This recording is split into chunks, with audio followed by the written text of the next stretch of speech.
Hello and welcome to Action Teacher Video. Video is a powerful tool that teachers are using to reflect on their own practice, and in this series we feature videos produced by teachers themselves. Video is also a way of communicating ideas, and we're here to discuss the contents and implications of one teacher video that we'll be looking at in a moment. It's a video that features an innovative approach to special needs teaching in Lexden Springs Special School, captured on camera by teacher Jackie Wood, and is called The Teaching of Early Communication Skills with Children with Severe Learning Difficulties. I'm delighted to be joined in the studio by Jackie Wood. Jackie, hello. Hi. Joining Jackie is another teacher with some similar experiences and concerns from Ysgol Eru Delyn, Lisa Rees. And I'm also delighted to introduce Adrian Jones. Hello and welcome. Jackie, I wonder if you could tell us a bit about the background to the video we're about to watch. Well, until recently, the school has been in special measures, which means that 2 years ago it failed its Ofsted. We've had frequent visits by Her Majesty's inspectors, and so each of the members of staff have been under the constant eye in everything they do. Now, we've been particularly working on individual needs and differentiation, and one of the things I would like to gain from this video is that the staff learn to see themselves in a better light. They need to regain their confidence, and I think that by doing a video and being able to share with other people some good practice that we're doing, and being able to explain why they're doing it and talk together, this will be very helpful to them.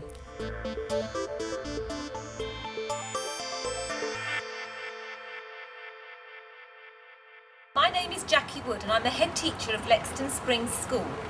We cater for children aged 3 to 19 with a range of learning difficulties from profound and multiple through to severe or mild. We also have children with autism or associated communication difficulties. At the moment, I'm sitting in our sensory garden on a story chair which was hand carved here. We're going to focus our video on children in our early years department. Everybody is listening. It's time to work. Can you find work on your chart? We have attempted to show a variety of activities to demonstrate the acquisition of communication skills. Here, we see Alicia and Jenna choosing the symbol for work from a choice board. Work. Oh my God. Yes. Working. Alicia, ready? Thank you. Selena? Can you say work? What do you think the weather is today? Not really. It's not raining. Can you find sunny? It says how sunny. Sunny. Can you find sunny, Gemma? This one is sunny. Which one says? Can you say sunny? This is sunny. Sunny and hot. It's a good girl. Can you find sunny? What is the weather today? Next, children are being encouraged to participate in a multimodal session to learn about the weather. We use signs, symbols, voice, gesture, pictures, photos, or a variety of ICT resources to support this. Selena, sign sunny. Registration is very much a part of this multimodal approach. Pupils are encouraged to speak and sign yes as their names are called, and they are shown their photograph.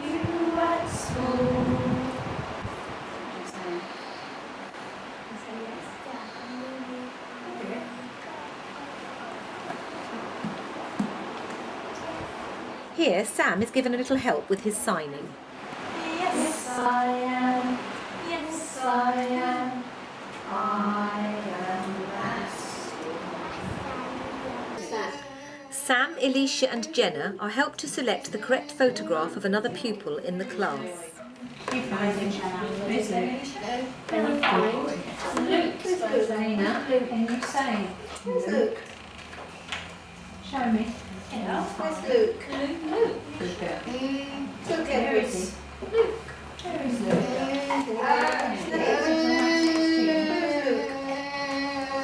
No, don't take them off. Point. Where's Luke? Luke. Good girl. Sam is also able to select his own name from a choice of 3 familiar names without the aid of a photograph. Leave them on there. You find Luke. The classroom displays include a visual timetable where symbols, words and pictures help to reinforce daily routines, weather, the date and the day of the week. Daily repetition of these activities is a key factor in cueing pupils into the various activities and learning opportunities. The teacher models Makaton signing to reinforce key words. In this sequence, Sam is shown signing yes without help. This is clearly progress from the previous clip where Sam is given some help to sign. However, on some occasions he may still need help with this.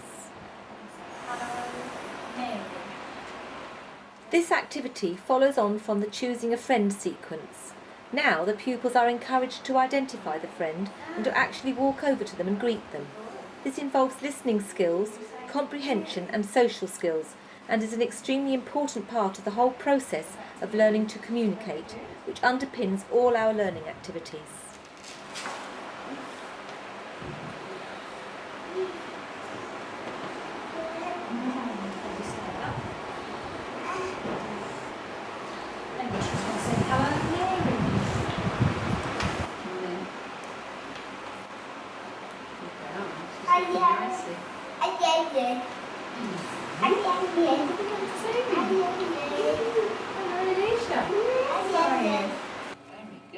Finally, we are in the ICT suite with Alicia using the plasma screen. This session demonstrates how a pupil with severe learning difficulties is able to access and respond to an interactive computer program called Big Bang, where the slightest touch to the screen will create a cause and effect. You're looking. Oh, it's got bigger. Do you have another go? Touch him again. As you can see, Alicia is able to activate this program with minimal help and anticipates the response beautifully. You're dancing as well.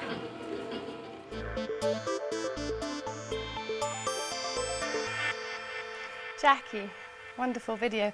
But I was just wondering how you are going to take this on. We're intending to share it with the governors and help them to understand and help them with their assessment and their monitoring. With a newly qualified teacher who's just started with us this term, she's got no experience with special needs, and so we're intending to help her to realise the different modes of communication and how we can differentiate for the children in her class. And one of our other main focus that we need to work on is with the parents, because some of them have lost confidence. And how would you show progression and use it for assessment and record keeping? The video footage is, we keep video in with each child's file, so that if anybody needs to, like a teacher or a parent or an inspector or anyone else wants to come along and see what they can do, it's all dated with annotated comments written alongside, and it's just very useful because you can compare. I mean, for example, one of the ways that we do that is when a child is learning to eat independently, and often a parent will say they won't use a knife and fork, or they won't choose foods on their own, and you can say, well, they're doing it in school. Well, if you can video that and then ask the parent to come in and see it, then you can work together with the parents at home, and that's a very important part of our work. In this sequence, Sam is shown signing yes without help. This is clearly progress from the previous clip where Sam is given some help to sign. However, on some occasions he may still need help with this. What did you think of that? I was interested to know whether he was aware of the camera, and whether you find that children are aware when you're actually filming them like that. Most of the time Sam wouldn't have been aware of the camera, just occasionally he has looked at it. We find generally that it's the adults that notice the camera more than the children, particularly in my school where they're very self-conscious at the moment. Lisa, do you use video a lot with your teachers as well? I haven't done. It's been mostly with the children, and I think this year in particular we've used the camera a lot in the classroom, and the LSAs in the classroom have just got used to it being there. And I'm not, the way I sort of film things, I don't wander around with them. I don't ask anybody to wander around. I'll set it up in a corner or to the one side of the room and aim it where I want it to be, and everybody just gets on with what we're doing. What about as a research tool for future development? I've seen some excellent results, particularly with communication. If you can catch the very small nuances of improvement. It's just a wonderful way, and the children love looking at themselves, and that takes you into yet a whole new element of history. For example, in our particular form of education, looking at themselves on video is history for them, and it's very enjoyable, and they often see for themselves that they're progressing, and it's a way for them to self-analyse. So we've started using a camera in the classroom, a normal to take photographs of the children, because we split them up to do individual work, and somebody will take go around and take a photograph of them doing something. So our plenary session is we'll quickly plug it into a whiteboard, plug the camera in, and say, right, this is what everybody's been doing, and we'll bring up a photograph of what they've been doing and talk about it. So, like say, it's reflecting on what they've just done. It's history. It's a plenary session that you would normally do anyway. So even just talking now, you think, well, what if we use the video to do that, and quickly plug the video in, and then they could reflect back on watching a video of themselves actually doing something. So for future work, I think it's got an awful lot of potential to engage children in themselves and what they can actually do. Do you have another go? Touch him again.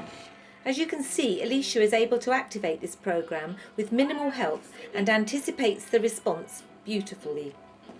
You're dancing as well. Adrian, we see there a little girl really responding well to the use of technology. What do you think? ICT must be a really important part of this multimodal approach that you use. It's developing very fast and in every area. Basically, it's cause and effect.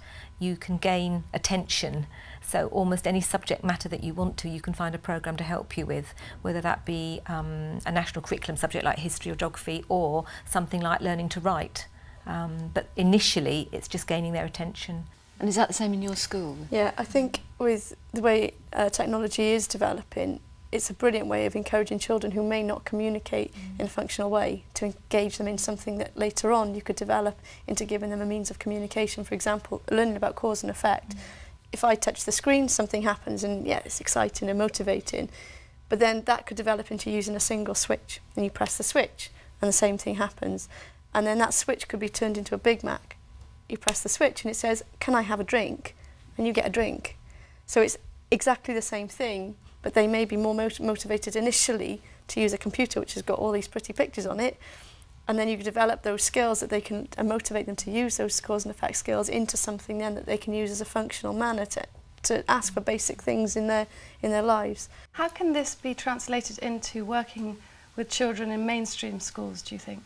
I think it's just that there are many children in mainstream schools with special needs, and it's realising that you just need to help them get back to basics, really. I mean, they learn through their senses. You know, when you talk about learning through senses, it's actually how everybody learns. Well, I think that's a good point to end on, but I'm sure that this will provoke much more discussion. You can, of course, see the video again and find out more from our website at teachers.tv. It only remains for me to say thank you to our teacher producer, Jackie Wood, and our guest, Lisa Rees, and of course, Adrian Jones. Please join us again on Action Teacher Video, and in the meantime from me, Xanthi Steen, goodbye.